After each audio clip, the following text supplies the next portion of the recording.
the greatest fiction of all might be that there is a true story.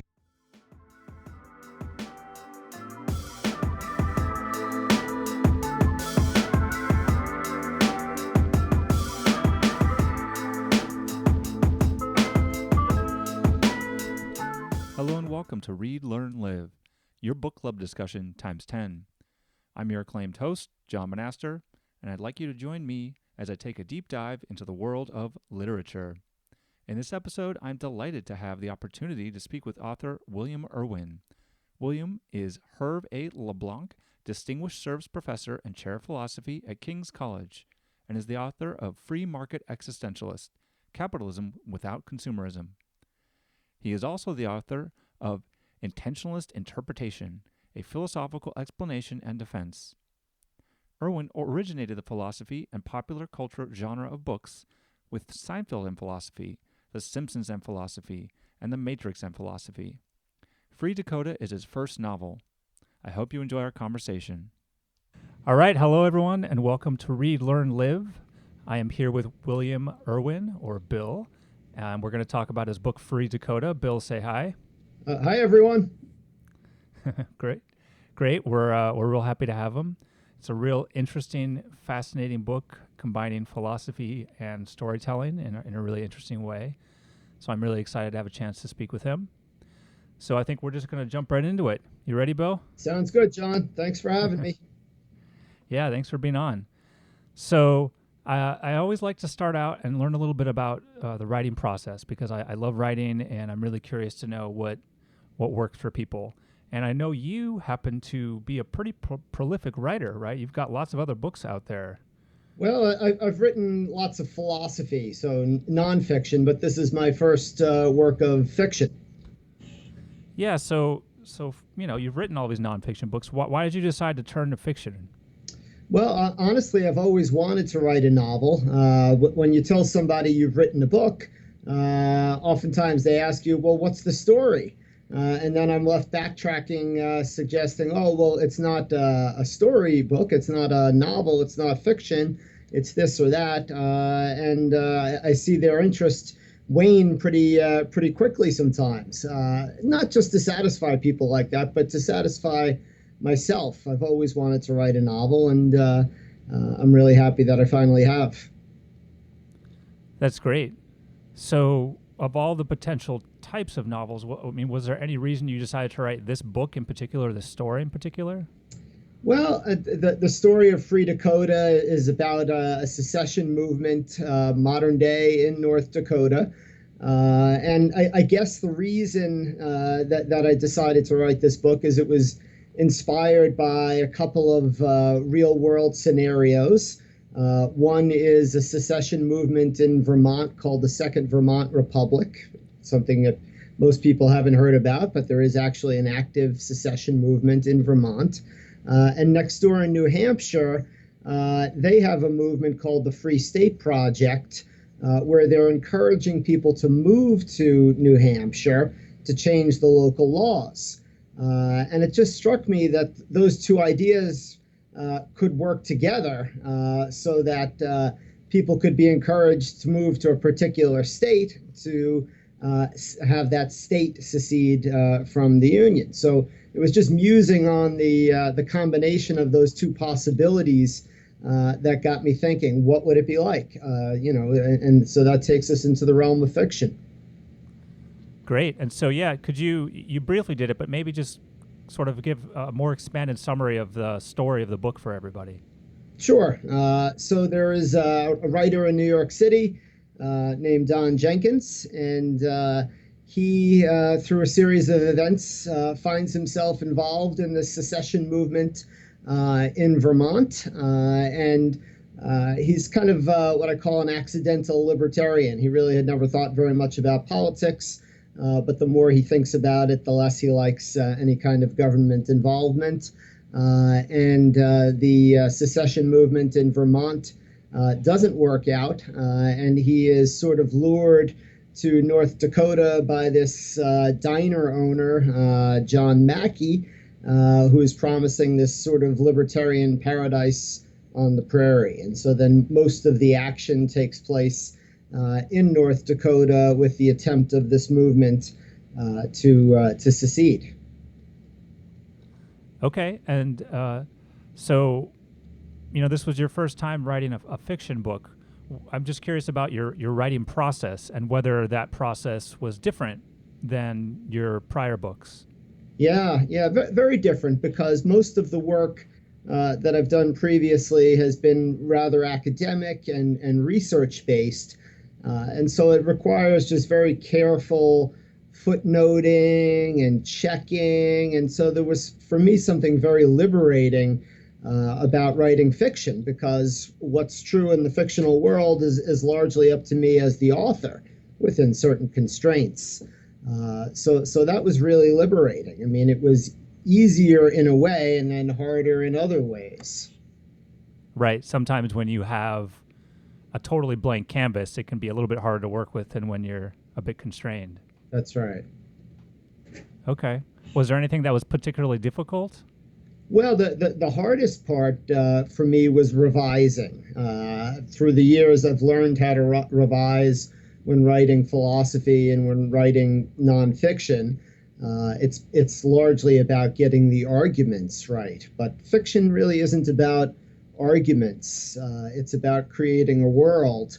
And so when you change something in the editing process, it has just all kinds of ramifications throughout the whole world that you've created, and that's pretty maddening. And for me, it was very hard to learn how to do that. I don't know that I've fully succeeded, but it's a learning process, and it's pretty taxing, the revision process. Yeah, I can imagine. Did you have to work a lot with your editor and try and satisfy kind of their demands, or were you given a lot of space to work?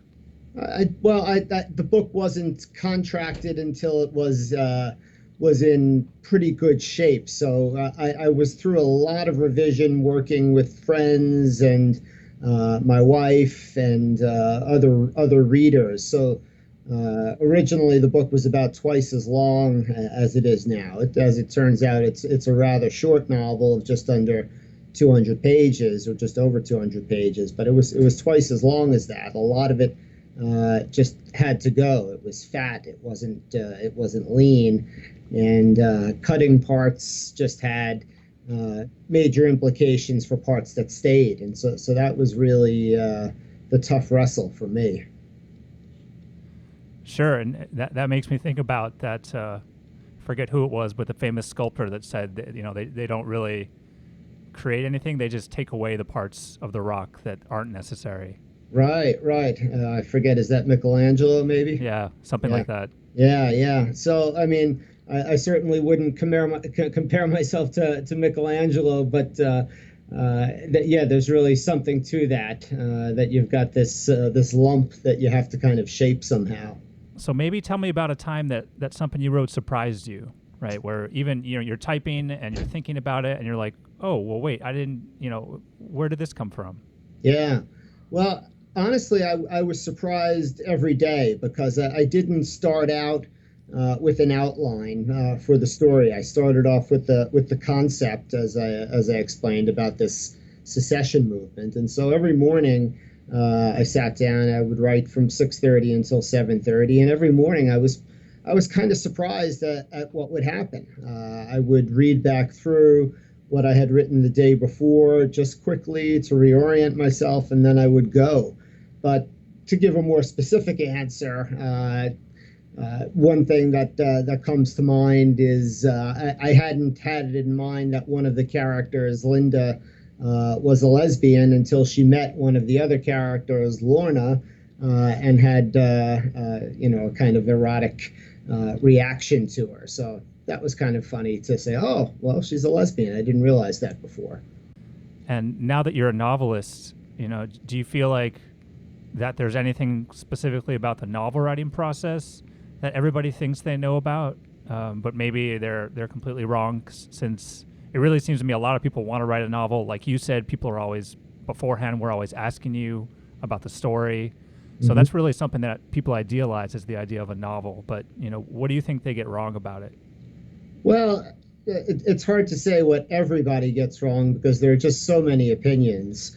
Sure. But I can tell you for me that one of the things that I had in mind that kept me from doing this maybe in prior years is that you really had to sit there and agonize about every word to get it right. There's the kind of stereotype of the creative writer where you're kind of holding your head and deciding whether to put a comma in for 3 hours in the morning and then spend 3 hours in the afternoon taking the comma out.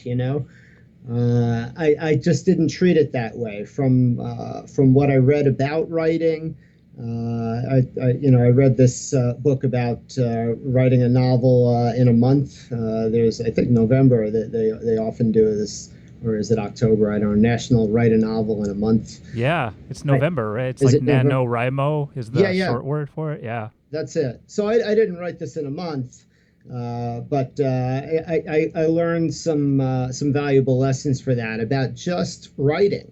And I mean, I had developed some facility with words and writing from prior experience, but basically what I did is I gave myself an hour each day from 6:30 to 7:30 in the morning, and I sat down and wrote for that hour. And I had myself to a word count of 1,000 words in that hour. Now, I could have taken 3 or 4 hours to write 1,000 words, but I'm not convinced that they would have been any better words.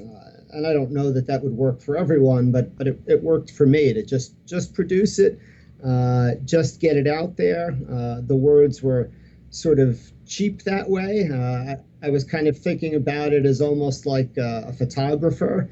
I'm not a photographer myself, but you see photographers shoot rolls and rolls of film just to get one picture, right? And so this is why I didn't feel too badly about cutting the thing in half ultimately.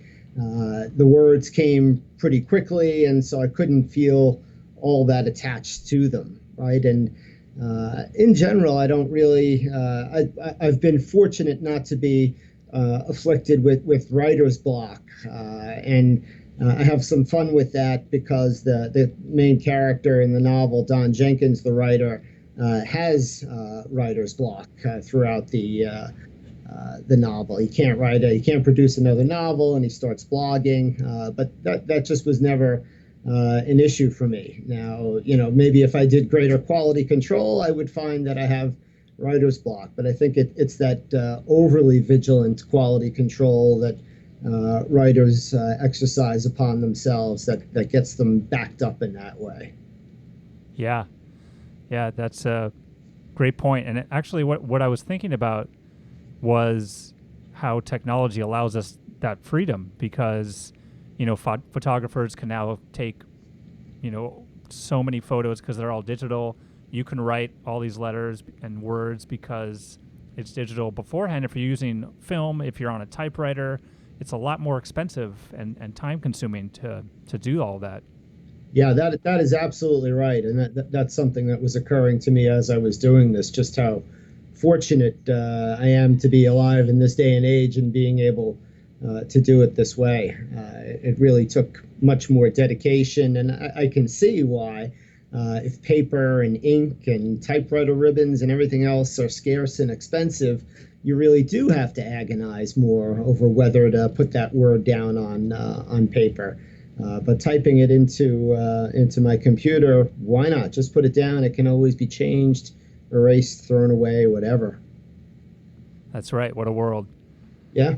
So I want to get into to the book itself now because Okay. there's lots to talk about. So I think I want to kind of get into the style of the book up front, and Sure. the book is written in a very interesting style. And so, it's a novel. There's a story. You tell a story. But it also interspersed through that are these conversations, these philosophical musings between characters. And, you mentioned the character of Mackie who has this cafe, and he's sort of the person where everyone goes to talk to about what's on their mind, and he acts as a centerpiece to that incidence of these philosophical musings. So I'm just really curious as to why you kind of decided to write that kind of a hybrid book. Yeah, well, I mean, in some way, it was drawing on what was more familiar to me, which is philosophy. And in philosophy, I've always admired and appreciated Plato's dialogues, which are sort of, as the description implies, kind of philosophical plays. You have characters exchanging ideas through speeches, and to me, this is how philosophy works best, through the exchange of ideas in conversation. And so, in order to put across ideas, I wanted to have characters exchanging ideas, I suppose. So that's sort of the inspiration there. So, I had a question here about Free Dakota and the title in reference to the potential new state following that successful secession vote the movement hopes to achieve. And I wanted to ask if you thought something like that could happen. But as you said, it sounds like it's already out there in I think it was Vermont. And I know now that at least there's been, musings about it elsewhere. People in California are thinking, they want to succeed. And there's just people that are maybe expressing frustrations. And so I'm just curious, the extent to which you think these things could happen. What is, I don't know how much you've looked into the political chances here, but I mean, is this something that could happen at all, or is it a pie in the sky? And if it is a pie in the sky, is it still useful for people to have that kind of hope? Right. I think as you conclude the question, it's a hope, it's a possibility, it's a discussion, it's an option that shouldn't be taken off the table. So I had mentioned there's the Second Vermont Republic, and next door in New Hampshire they have the Free State Project. And I hadn't even been aware of this until last spring, I guess. But within New Hampshire, there actually is a secession movement as well, called the Foundation for New Hampshire Independence, I think. And a lot of secession movements prefer to use the term independence. That secession is a dirty word, right? It's tainted with the legacy of slavery, unfortunately, but it doesn't need in any way to be tied to that. So you'll see the language in terms of independence. You'll see there's a big Texas independence movement, and California, and after Brexit in the UK, we saw that sort of exit language being attached to secession movements. Cal exit for California secession, Texit for Texas secession. And actually back in June, just after Hillary Clinton had secured the Democratic nomination, I published an article online called "How Bernie Sanders Can Still Become President." You could just Google that, anyone, if they want to find it. And there I argue that if Trump becomes president, instead of going to instead of going to Canada, the way so many people have said they would, they should just go to Vermont.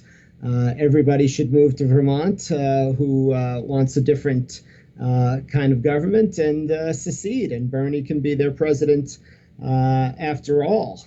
So although the characters in the novel are concerned with primarily about a libertarian secession movement, it seems to me that this model could work in any number of possible ways, for any number of possible political stances. The conceit in the novel is that they go to a state that has a very small population. The population of North Dakota is only 700,000 people on something like 70,000 square miles.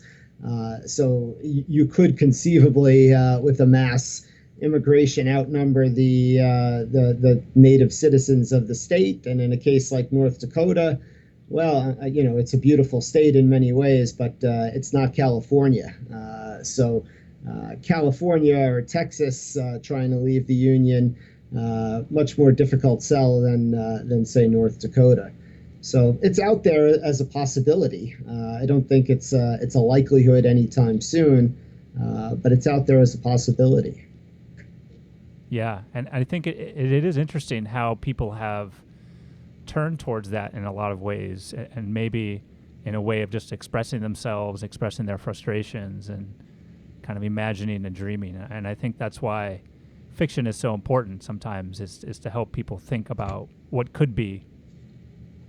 Yeah, that's absolutely right. I mean, as you pointed out, there's a lot of philosophical musing in the book. The main character writes a blog, and so some of the philosophical musing takes place as excerpts from his blog. But you can write a scholarly treatise or an academic book or a work of political philosophy, and it reaches only so many people.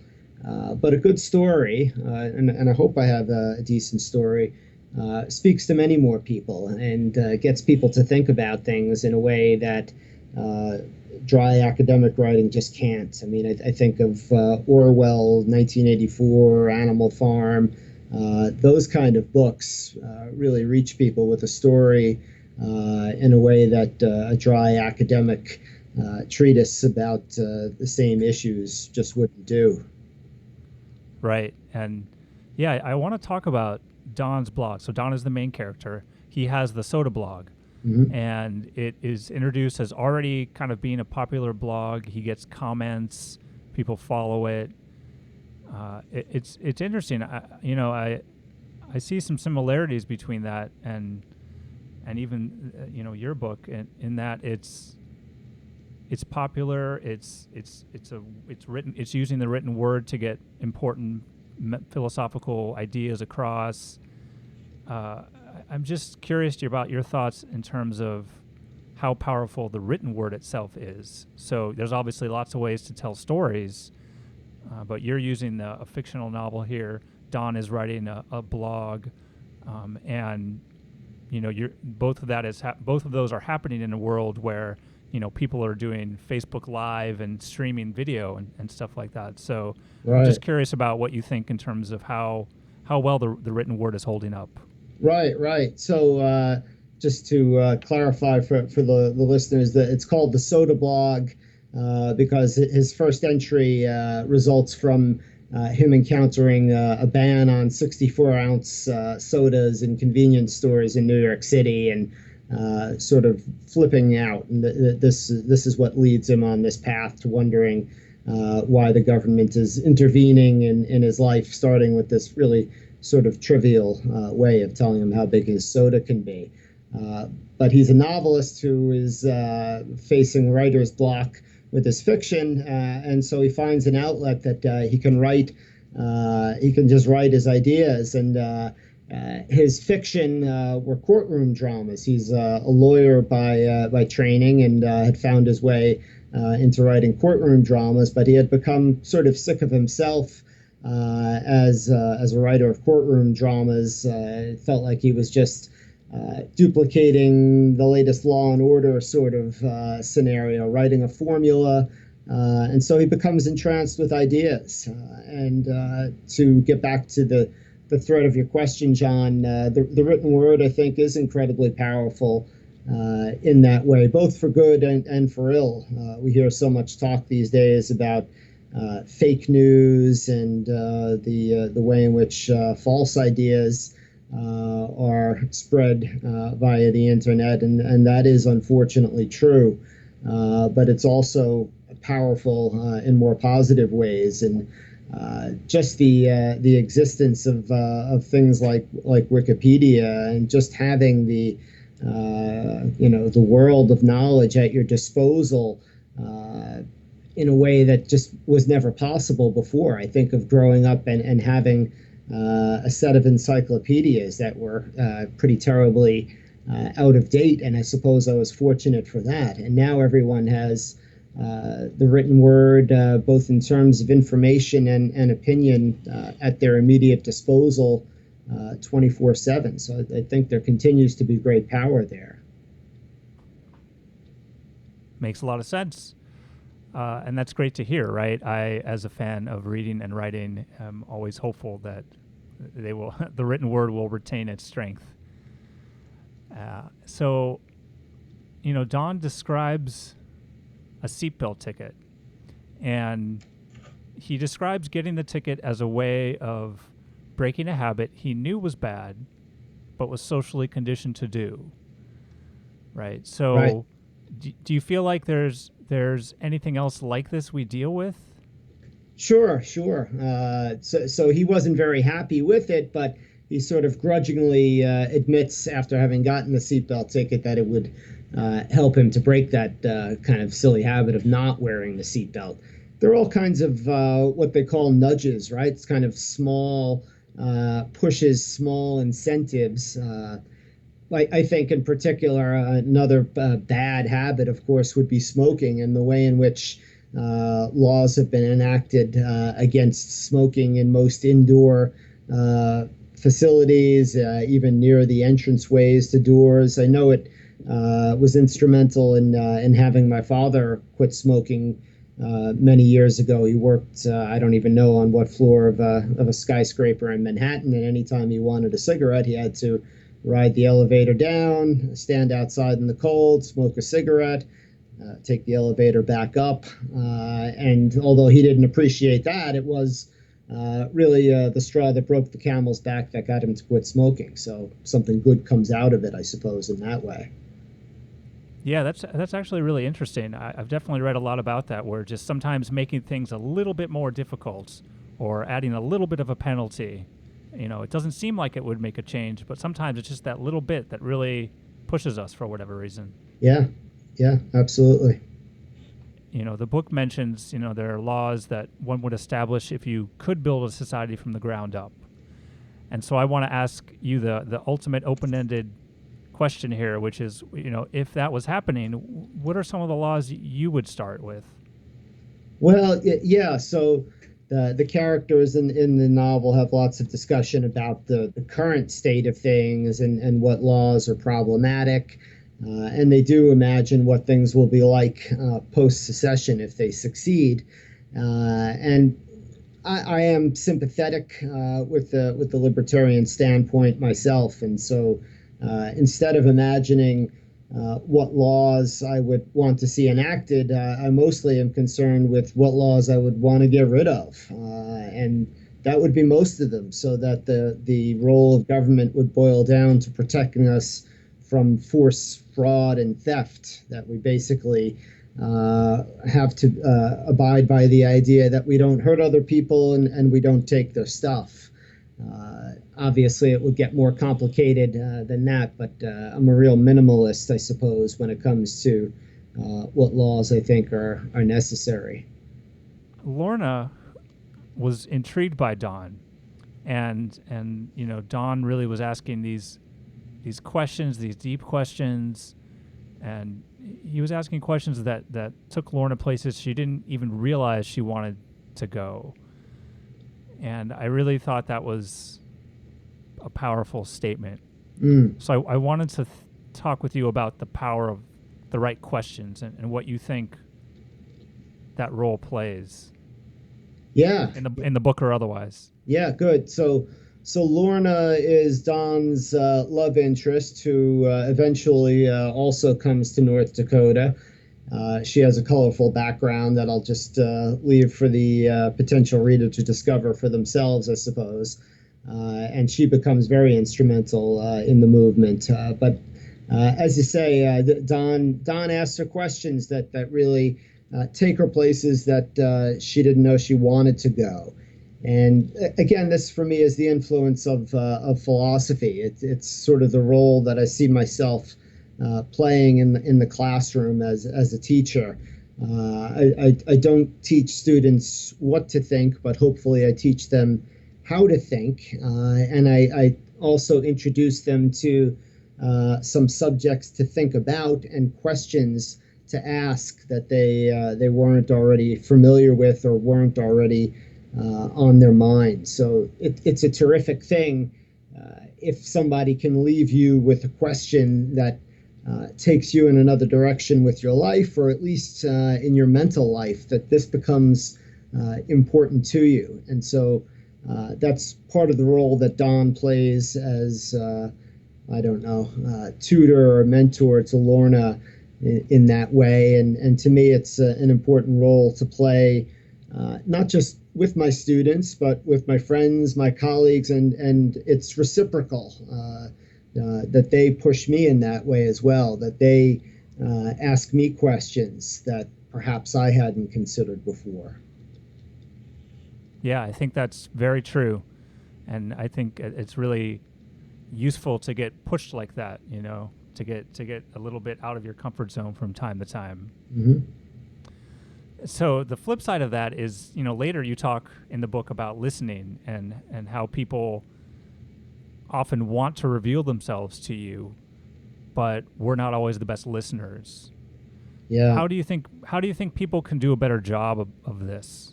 Yeah. So in the book, John Mackey, who's the diner owner, who has really started this whole secession movement, and his diner becomes sort of the mecca for the movement, where people come and they converse and they hash out their ideas. It's his great gift that he listens, and this is really what had catalyzed him in this direction.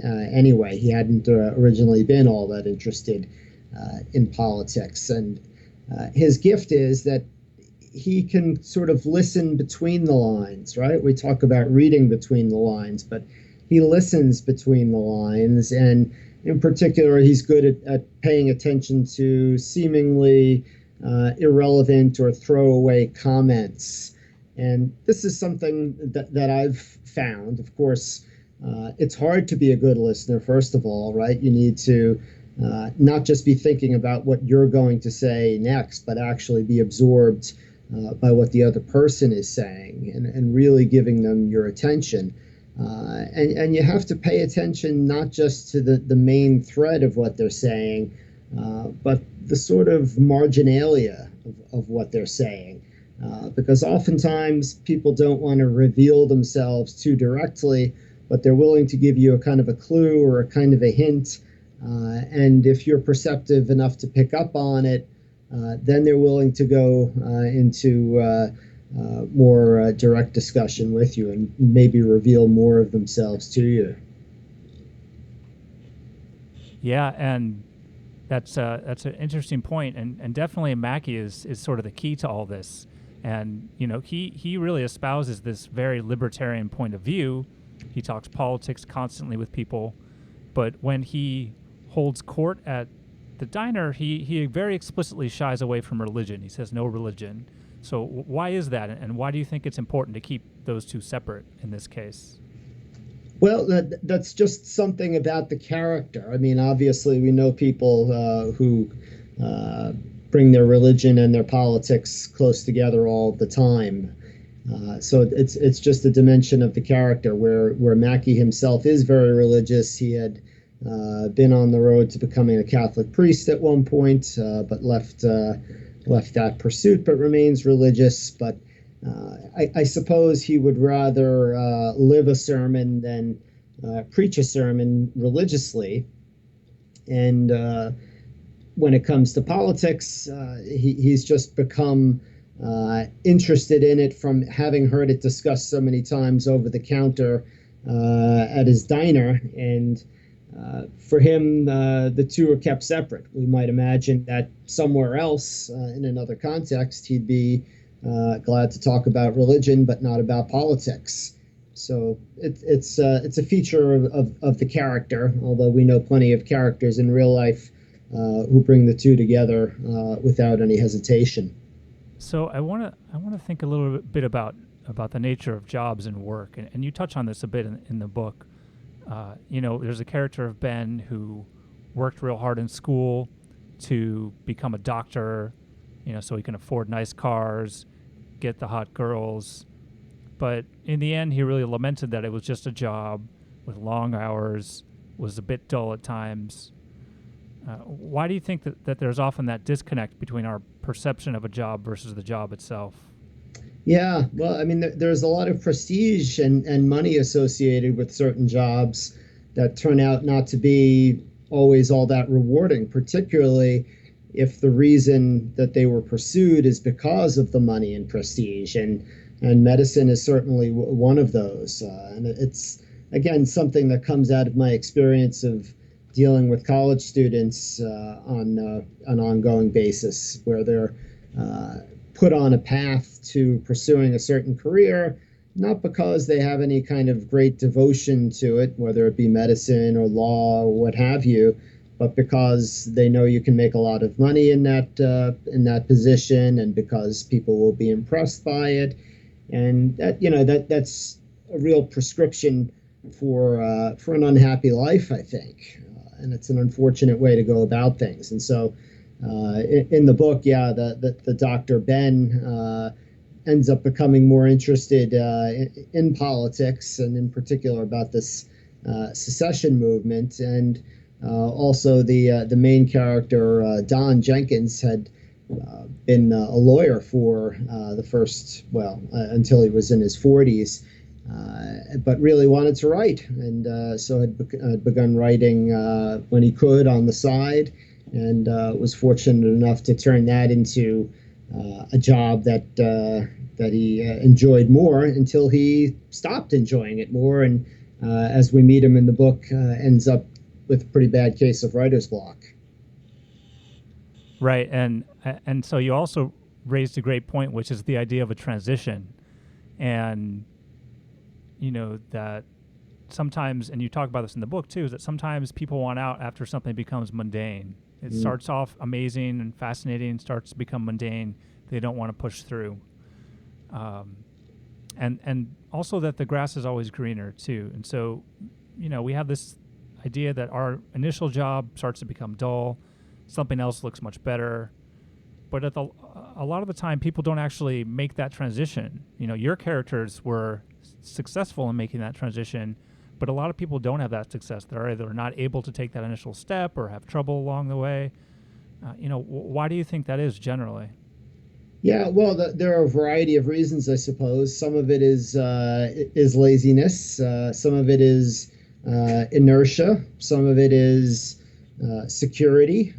Some of it is really just quite responsible, I suppose, particularly if you're at a certain stage in life and you have a family and you have a secure way of making a living. It might be irresponsible to throw caution to the wind and try something else, which again is one of the reasons that I encourage students to, before they settle into a career, to try out different careers potentially, and have as many experiences as you can before you take on the responsibility of a family. So I suppose it's easy to point to people and blame them for not taking the leap and chasing the dream or whatever it may be, but the real reality is that for most people it's just the responsible thing to do once they've entered a certain phase of their life. Yep. And at a much smaller scale, we'd already talked a little bit about how you had primarily or only written nonfiction beforehand. So did you feel any of that, difficulty in making that transition when you were trying to start up the novel? Well, I have a very fortunate career situation in life, and that's largely of my own choosing. I suppose I had other career paths that were open to me where maybe I would have made more money, that kind of thing. But being a professor gives me a tremendous amount of autonomy.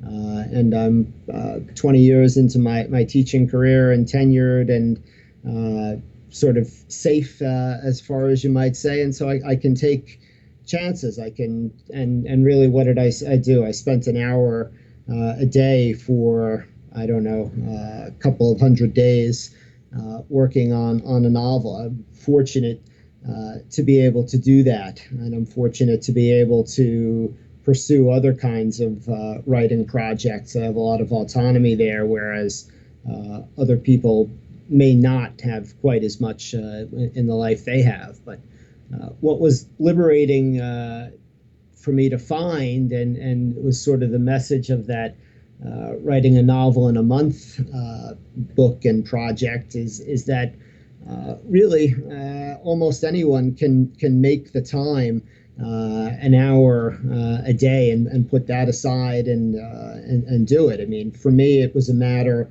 of getting up earlier and making sure that I just carved out that hour of time and did it. Somebody else who just can't stand mornings might do it late at night or whenever. But I guess the hopeful message I have for anybody listening who's an aspiring writer is that you don't need some kind of big research grant or cushy teaching position or whatever. If you can carve out an hour a day, and if you can do that just by staying up later or getting up earlier. Yeah, and I appreciated that second part because I am the one that does not like mornings. So Yeah. I will, in fact, never be up at 6:30 to write. But there's one last little thing.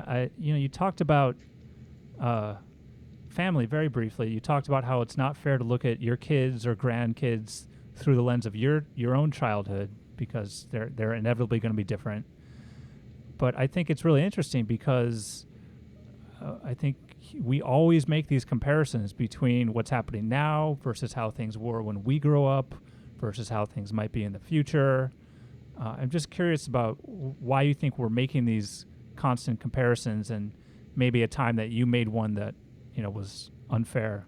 Yeah. So I think your question comes out of the experience of the main character, Don, who looks at his grandchildren and his daughter and has some disappointment that they're not more like him in a certain way. His kids don't like to play sports; they'd rather play video games, and that's pretty close to home for me.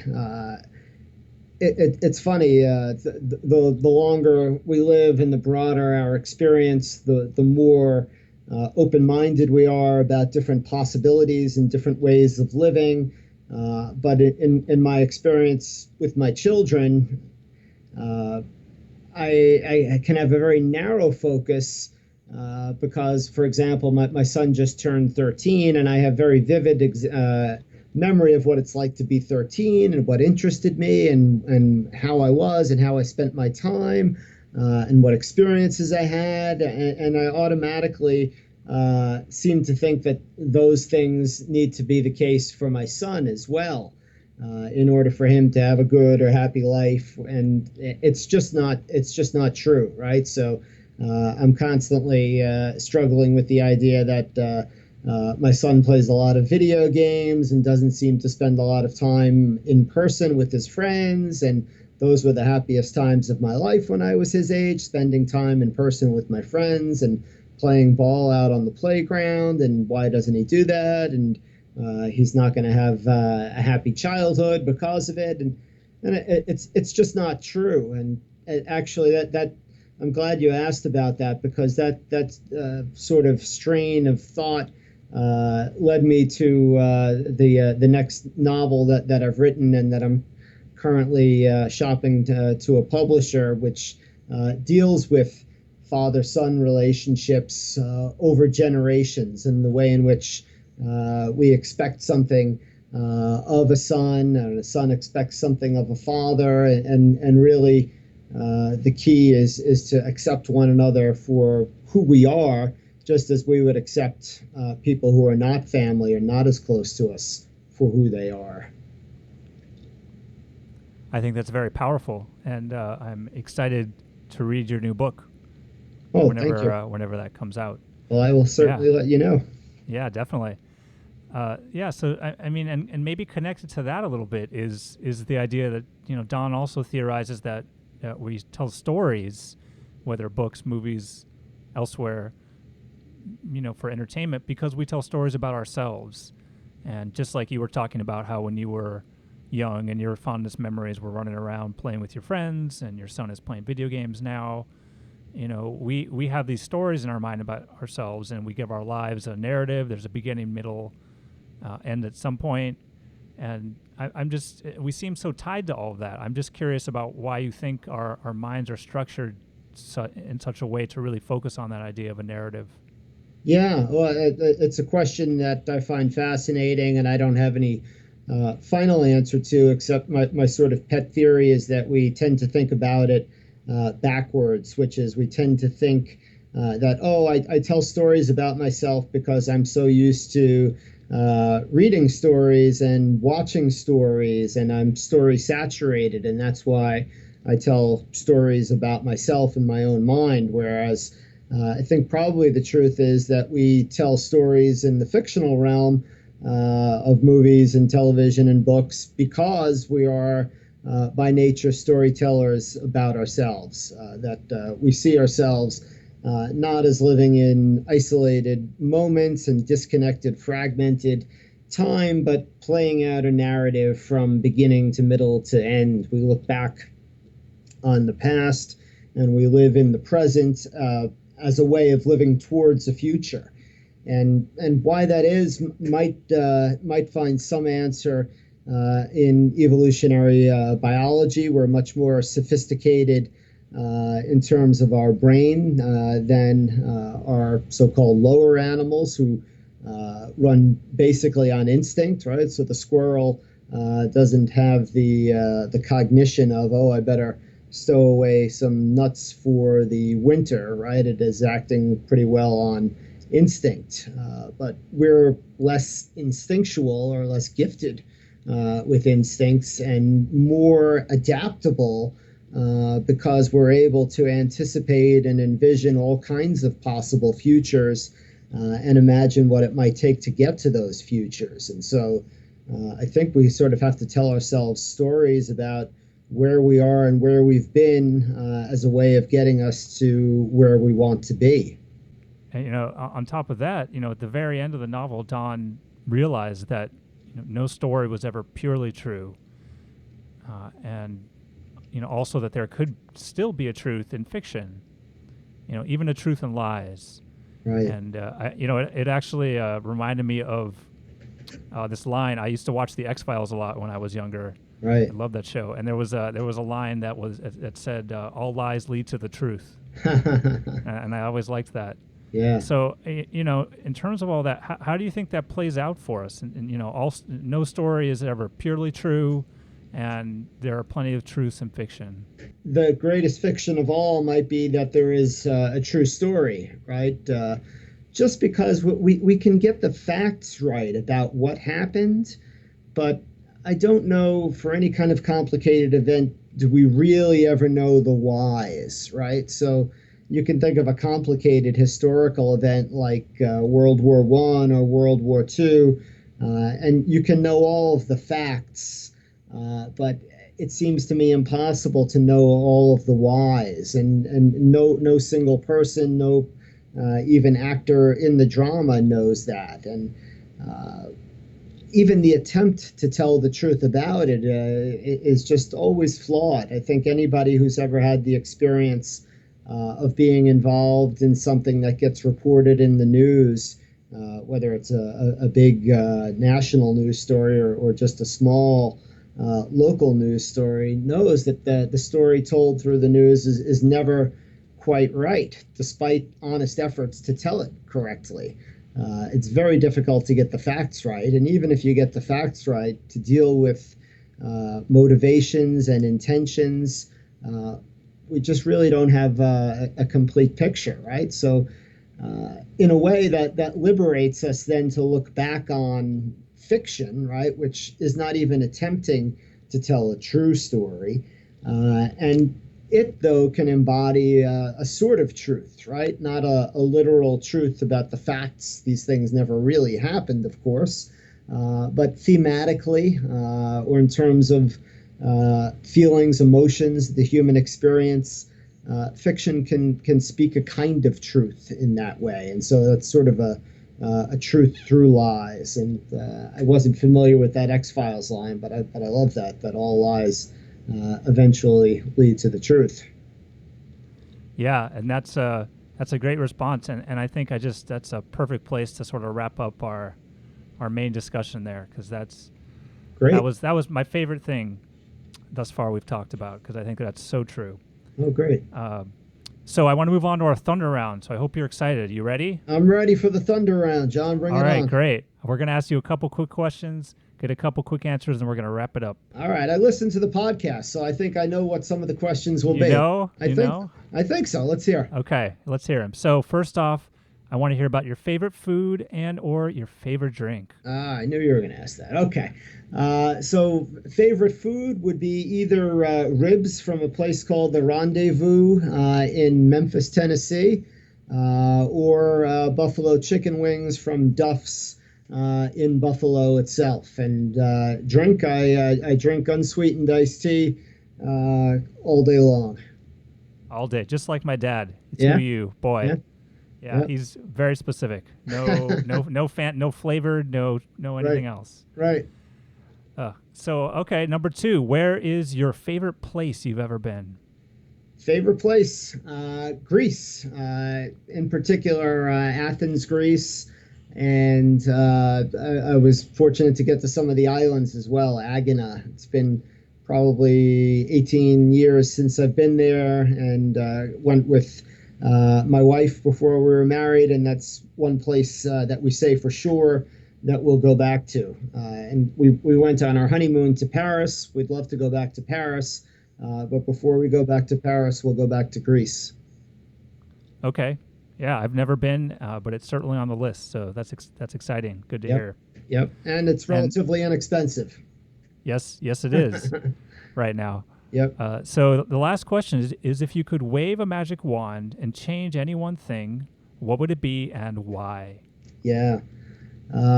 So this is a good question. I did kind of know this was coming, so I thought about it a little, and maybe my answer will be disappointing for having thought about it in advance. But for me, what scares me most at the moment is the threat of nuclear war. It has never gone away. I grew up through the Cold War. I was in my teens in the 80s, and the 90s came, and the Soviet Union had broken up, and people didn't seem so concerned about it anymore. But it always stayed in the back of my mind that you have nuclear weapons, that those haven't gone away, even if the immediate threat seems to have lessened, and all the more so today. That really scares me, and so I suppose if I got that magic wand, I would wipe away nuclear technology, although it has lots of good applications and purposes as well. If I could wipe that away, I'd feel a lot safer. Yeah, I think we all would. So on that note, we'll go ahead and wrap it up. So I just wanted to say, Bill, thanks again for taking the time. Thanks for having me, John. It's great having you on. And for everyone listening, the book is Free Dakota, Bill Irwin. It is a great book. There's lots to learn and a great story as well. So thanks a bunch, Bill. Thanks so much, John. Thanks so much for listening to this episode of Read, Learn, Live. If you liked it, tell a friend and subscribe on iTunes and Google Play. If you hated it, tell a friend and subscribe on iTunes and Google Play. And so it goes.